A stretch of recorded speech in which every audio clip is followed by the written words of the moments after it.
Habib yang ngaku cucu Rasulullah ini katanya saudara, ini digembor-gemborkan luar biasa. Itu nggak betul kalau dia cucunya Muhajir. Kalau nggak betul cucunya Muhajir, berarti nggak betul cucunya Nabi. Berarti semuanya pembohong. Berarti semuanya dusta. Risalah ilmiah menjawab tuntas subhat Kiai Imaduddin Utsman seputar keabsahan nasab Bani Alawi oleh Muhammad Hanif bin Abdurrahman Al-Atos LC MPD. Sebarkan seluas-luasnya. Jagat media sosial kita dibuat gaduh dengan beredarnya sebuah makalah yang ditulis oleh seorang bernama Kiai Haji Imaduddin Utsman Al-Bantani, Ketua Komisi Fatwa MUI Banten, yang berjudul Menakar Kesahihan Nasab Habib di Indonesia. Makalah tersebut seolah dibungkus dengan penelitian ilmiah. Padahal setelah saya amati dengan seksama, makalah tersebut tidak lebih dari sekedar subhat wihayah atau propaganda kerancuan yang lapuh. Awalnya saya tidak tertarik untuk menanggapinya, sebab untuk apa menjelaskan hal yang sudah jelas. Apalagi di Indonesia, para aulia dan ulama seperti Kiai Haji Hashim Asy'ari, Kiai Haji Holil Bangkalan, Kiai Haji Hasan Gonggong, Kiai Haji Abdul Hamid Pasuruan, Kiai Haji Abdullah bin Nuh, Kiai Haji As'ad Syamsul Arifin, Kiai Haji Zubair Dahlan, Kiai Haji Armia, Kiai Haji Muhammad Jaini Abdul Ghani atau Guru Sekumpul, Kiai Haji Maimun Zubair, serta para ulama dan aulia lainnya bukan lagi sekedar mengakui keabsahan nasab Habib Ba'alawi sebagai zuriyah Nabi. Mereka justru menjadi uswatun hasanah, contoh yang baik, suri tauladan dalam mencintai dan menjalin hubungan baik dengan zuriyah Nabi Muhammad SAW, termasuk dari kalangan Sa'adah Ba'alawi, sebagaimana kami dari Sa'adah Ba'alawi sangat mencintai dan menghormati mereka serta mengharapkan ilmu dan keberkahan mereka.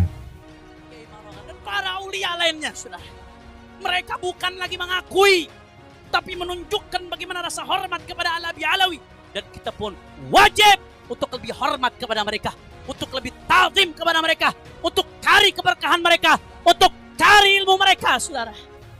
Jika melihat contoh hidup dari mereka, para ulama pendidik bangsa yang sudah mengakar di tengah bangsa Indonesia, apalah artinya sebuah subhat yang dilontarkan seorang Kiai Haji Imaduddin Utsman. Namun, seiring berjalannya waktu, di tengah panasnya situasi politik bangsa Indonesia yang sedang tidak kondusif, subhat ini digoreng secara masif dan terus didengung-dengungkan oleh para buzzer di media secara rasis. Sehingga saya teringat pada guru tercinta Profesor Al-Habib Abdullah bin Muhammad Baharun, Rektor Al-Ahqaf University, bahwa kebatilan yang dipropagandakan secara terus-menerus jika didiamkan akan dianggap sebagai sebuah kebenaran. Dalam makalahnya, poin besar subhat yang disampaikan oleh saudara Imaduddin bahwasannya keberadaan Abdullah atau Ubaidillah sebagai anak dari Ahmad Al-Muhajir bin Isa An-Naghib yang merupakan kakek dari Habib Ba'alawi tidak bisa dibuktikan secara ilmiah. Sebab menurut Imaduddin, kitab-kitab nasab mulai abad ke-5 sampai permulaan abad ke-9 selama 543 tahun tidak menyebutkan anak Ahmad Al-Muhajir bin Isa yang bernama Abdullah atau Ubaidillah. Sedangkan nama Abdullah sebagai anak Ahmad Al-Muhajir bin Isa baru muncul di akhir abad ke-9 dan di abad ke-10 hanya dari segelintir kitab yang keterangannya lemah dan tanpa referensi, bagaikan muncul dari ruang hampa. Sehingga dengan tidak terbuktinya status Ubaidillah, Abdullah sebagai putra Ahmad bin Isa yang merupakan keturunan Rasulullah, maka tidak terbukti pula kebenaran nasab Sa'adah Ba'alawi atau Habaib sebagai zuriyah Rasulullah SAW karena terhenti pada Ubaidillah atau Abdullah. Bahkan Kiai Imad mengatakan Habaib di Indonesia belum jelas keabsahannya. Artinya semua Habaib termasuk Wali Songo dan semuanya sungguh sangat berani apa yang disampaikan Kiai Imaduddin itu. Pertanyaannya, benarkah analisa dan kesimpulan yang disampaikan Kiai Haji Imaduddin? Jawaban atas subhat Imaduddin, jika dibaca dan dipahami dengan cermat, baik objektif serta hati yang jernih, apa yang telah diuraikan dari awal pasal 1 sampai akhir, sebetulnya sudah lebih dari cukup untuk membuktikan bahwa keabsahan nasab Sa'adah Ba'alawi sebagai keturunan Rasulullah SAW sangat terang benderang. Sehingga otomatis status Sayyidina Ubaidillah atau Abdullah sebagai putra Ahmad Al-Muhajir bin Isa Ar-Rumi juga demikian jelasnya. Sebab dua hal tersebut merupakan lazim dan malzum. Lantas bagaimana dengan subhat yang dilontarkan Kiai Haji Imaduddin? Dalam referensi-referensi yang disebutkan Kiai Imaduddin, yaitu 1. Tahdzibul Ansab karya Al-Ubaidillah halaman 431, 2. Al-Mujdi karya Al-Umari halaman 490, 3. Mutaqalat Al-Talibiyah karya Ibnu Toba halaman 400. Yang keempat, As-Sajarah Al-Mubarakah yang diklaim sebagai karya Fakhruddin Ar-Razi halaman 606. Yang kelima, Al-Fakhri karya Al-Mirwazi halaman 614. Yang keenam, Al-Asili karya Ibnu At-Toqtoqi halaman 709. Yang ketujuh, Ubnatut Thalib karya Ibnu Anabah halaman 828. Mengapa dalam referensi-referensi di atas tidak mencantumkan nama Ubaidillah atau Abdullah sebagai putra Al-Muhajir Ahmad bin Isa?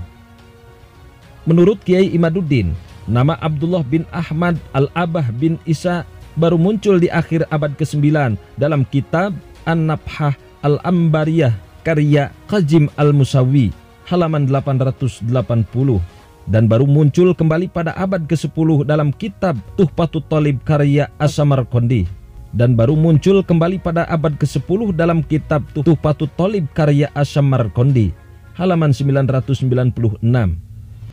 Ubaidillah wafat di tahun 383. Namun, kenapa baru disebutkan namanya sebagai anak Ahmad bin Isa pada akhir abad ke-90?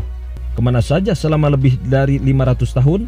Sehingga Imaduddin berkesimpulan bahwa status kakek dari Ba'alawi yaitu Ubaidillah sebagai anak dari Ahmad bin Isa Ar-Rumi sulit untuk dibuktikan secara ilmiah. Demikian subhat yang dilontarkan Kiai Haji Imaduddin. Mari kita jawab secara runtut. 1. 7 kitab yang dikutip Kiai Haji Imaduddin memang tidak ada yang menyebutkan anak Ahmad bin Isa yang bernama Ubaidillah atau Abdullah. Namun yang perlu diperhatikan juga, tidak ada satupun dari 7 kitab tersebut yang menafikan Abdullah sebagai putra Ahmad bin Isa. Sebab tidak menyebutkan berbeda dengan menafikan. Senada dengan hal tersebut, tidak disebutkan bukan berarti tidak ada. Sebab mungkin saja ada tapi tidak disebutkan. Ini merupakan logika yang sangat mendasar dalam sebuah kajian ilmiah. Kedua, tidak menyebutkan bisa disebabkan karena kitab tersebut memang ringkasan atau mukhtasharat, sehingga hanya menyebutkan sebagian, atau bisa juga karena mu'alif hanya menyebutkan berdasarkan informasi yang ada padanya, sehingga tidak menutup kemungkinan adanya informasi tambahan lain. Hal ini terkadang disebabkan karena jauhnya wilayah penulis dari nama yang tidak disebutkan, bersamaan dengan sulitnya sarana transportasi dan komunikasi di masa lampau. Oleh karena itu, setiap pengarang kitab punya kelengkapan data yang berbeda kadarnya satu sama lain, dan ini sangat banyak terjadi di kitab-kitab nasab bagi yang membandingkan satu kitab dengan kitab lainnya. Yang ketiga, di sisi lain, seluruh mu'alif dari 7 kitab yang disebutkan tidak ada yang mensyaratkan dalam kitabnya bahwa ia mencantumkan seluruh nasab yang ada atau syartul al-hasr wal istiqsa, sehingga para penulis itu sendiri tidak menutup kemungkinan adanya nama-nama lain yang belum ia cantumkan. Bahkan 4 dari 7 kitab yang disebutkan oleh Imaduddin itu, Tahdzibul Ansab, Al-Fakhri, Al-Asili, dan Ubnatut Thalib, secara eksplisit menyebutkan huruf min ketika menyebutkan anak Ahmad bin Isa yang berarti tab'id, sebagian atau diantaranya. Jadi kesimpulan awalnya, tidak disebutkannya Abdullah atau Ubaidillah sebagai bagian dari anak Ahmad bin Isa dalam 7 kitab di atas sama sekali tidak bisa diartikan bahwa tidak ada Ahmad bin Isa yang bernama Abdullah atau Ubaidillah.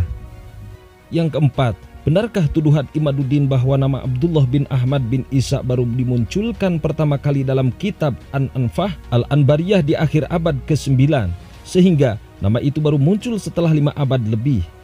Tentu siapapun yang sudah membaca uraian panjang pada pasal 1 dari risalah yang dibuat Habib Hanif ini pasti langsung sadar bahwa pernyataan Imaduddin tersebut sangatlah keliru. Kesaksian para ulama terkait keabsahan nasab Sa'adah Ba'alawi yang telah kami kutip dari berbagai kitab, mulai dari poin nomor 1 sampai 7 di pasal 1 risalah ini semuanya merupakan pernyataan ulama yang hidup sebelum pengarang kitab An-Nafhah Al-Anbariyah yang hidup di akhir abad ke-9, sehingga keterangan dalam kitab An-Nafhah Al-Anbariyah itu sudah sesuai dengan referensi-referensi sebelumnya. Tidak seperti tuduhan ngawur Kiai Haji Imaduddin terhadap kitab An-Nafhah Al-Anbariyah dengan mengatakan bahwa sepertinya ia muncul dari ruang hampa. Jelas atau tidak? Kalau begitu yang mengatakan nasab Al-Abi Alawi terputus ngawur atau tidak? Jawab yang kompak, percaya kepada Al-Imam As-Sakhawi atau kepada pendatang baru? Percaya kepada Ibnu Hajar atau pendatang baru? Untuk lebih jelas silahkan baca catatan lengkap Habib Hanif atas jawaban kepada Kiai Haji Imaduddin Utsman.